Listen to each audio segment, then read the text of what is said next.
waxaan nahay wahdiga dugsiyada arday maanta waa maalintii koowaad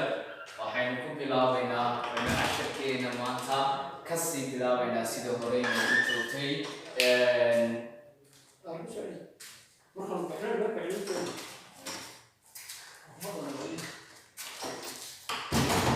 بسم الله الرحمن الرحيم السلام عليكم أرضي مادته ومادة الصومالية سين فصل كيني سديدات وقبلنا عشر كيني أي ما تايم قبلنا عتب كينا أفراد أو قصة بسنا عتب كينا أفراد جيراكا بوجي سوحين قبلنا بقول يلحية طبعا إلا بقول يتطبيعهم بين مانتا إسلاقنا أرضي maanta ay bishii tahay 8 bishii afraad 2020 maalin sabtiya casharkeena maanta wuxuu ku saabsan yahay aynu kaga warramaynaa aynu kaga sheekaynaynaa aynu kaga faalloonaynaa aynu ku falanqaynaynaa aynu ku kala dhigdhiganaa waxay tahay waa amaan faras wuxuu yahay maanta aynu kaga warramayaa abwaanku oo kaga sheekaynaya oo ku soo bandhigaya waxay tahay waa faraskiisa oo markaa uu dhinacyo badan uu abwaanku ku taabanayo geeraarkan waxa faraskiisa uu ku amaanaya gabyaagii caanka ahaa ee la odhan jiray raagi ugaas urfaa raagi amaanta faraskiisa waxa uu eegaysiinayaa dhinacyo badan oo kala duwan oo ku soo qaadanaya faraskiisa kaasuu leeyahay faraskaygu wuxuu u dhigmaa qaybaha aan ku soo tabiyey een kaga warramayo geeraarkeenan maanta aynu kaga sheekaynano tusaale ahaan waxa uu abwaan ku soo qaadanayaa uu qaybta koobaad uu ku sifaynayaa geeraarkeenan maanta ku saabsan amaan faras geeraarkeenan amaan faras ku saabsan qaybta koobaad wuxuu ku sharaxayaa waxa loo yaqaano orodkiisa ayuu maanta abwaanku kaga warramayaa macnaha wuxuu leeyahay xawaaraha iyo sida orodka dheeraynta oo kale ayaa ugu soo qaadanaya faa'iido ay leedahay sidoo kale wuxuu soo qaadanayaa quruxdiisa wuxuu inooga warramayaa quruxda uu leeyahay farasku waxaynu naqaanay aynu hore u soo dhiganay cutubkeenii koowaad aynu ku soo qaadadhignay qaybaha gammaanka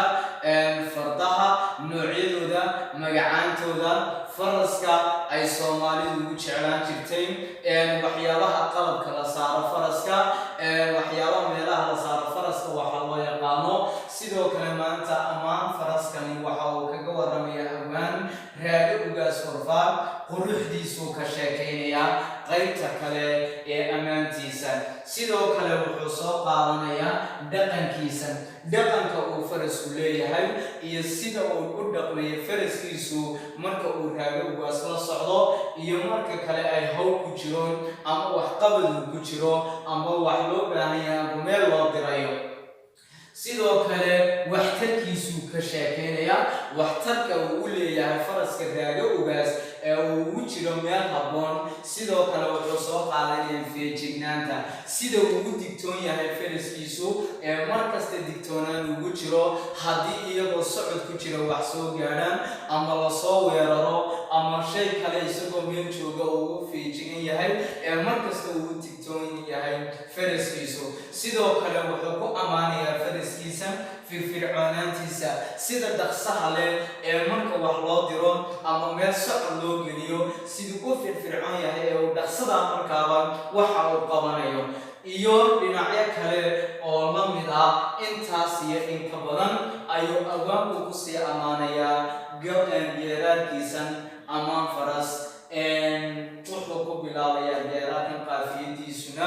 waa wacdi ku socotaa waana eekeeya geeraarku shayo badan ayuu geeraarkan amaan faras abwaanku maanta ku qaadanaya oo uu ku qaadadhigaya inuu u eekaysiiyo faraskiisa uu kala madhigayo weliba uu leeyahay faraskaygu wuu u qalma inaan shayada u eekaysiiyo geeraar waa nin wanaajiyo nin waraabuu kaga oomay waadigiisa yaqaane wal hadow faras faraskayga weer yaroon ku ammaanay wowga maan ka bilaabo wuxuu ku leeyahay geeraad aynu garanaa alwaannimadu marka ama xigmadda geeraadka loo tabinayo ama wax laga wanaagsiinayo ama shay marxaladda marka lagu jiro in laga tiriyo la doonayo nin walaalo kaga oday waadigiisa yaqaan nin inta dhibaato iyo balaayo wax la soo gudboonaysanaadeen oo maali wax kaga soo feejignaadeen wal hado faraskayga wal hado macnaha magaca ku soo qaadanay faraskiisa ayuu leeyahay weer yaroon ku ammaanay kelmad yaroon ku ammaanay ama tic yaroon ka idhi wowga maan ka bilaabo xaraf maan ka bilaabo ama xaraf raaca waxa loo yaqaano wowga maan ka bilaabo gamaan waa kala waare macnaha gamaan waxa la isku idhaahdaa waa fardaha dameeraha iyo baqlaha buu leeyahay marka gamaan waa kala waaro gamaan way kala durugsan yihiin weehada orodkiisa nin wuxuu ku soo qaabsanaya walaalkii uu leeyahay bal orodkiisa waxyaan kaaga taabteen idhigiiso wadaf deer laga xooriyo macnaha wuxuu leeyahay wadaf deer laga xooriyo deer waa maxay waa jar macnaha waa jar yar oo laga wadhaa wuxuu leeyahay wadaf deer laga xooriyo de wadaf inta dhagax lagu riday deer laga jar laga tuurayo oo kale ayuu leeyahay taarka la isku warqaadiyo fariinta la isku diriyo muwaayeenka shubhaanto taar waa maxay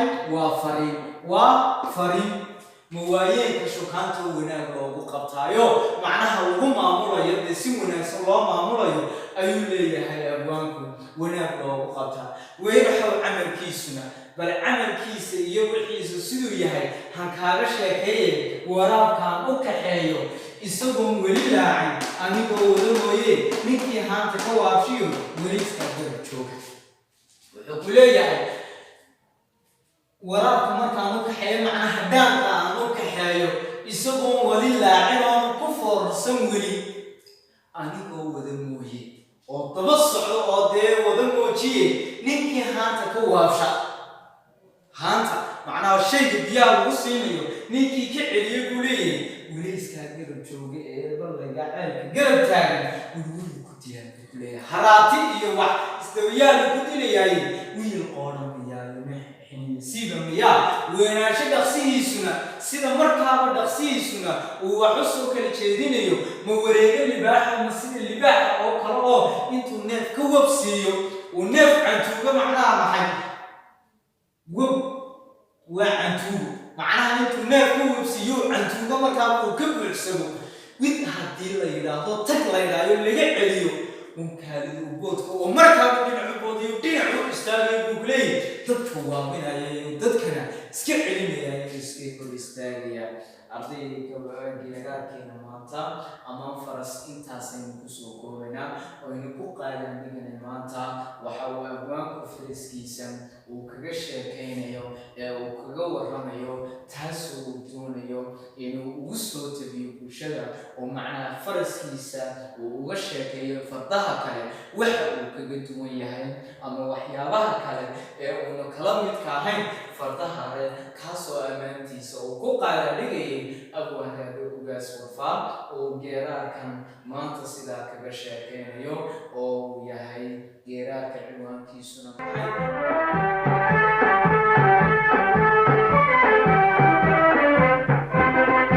waxaan nahay wahdiga dugsiyada waxaan nahay waanada macalinka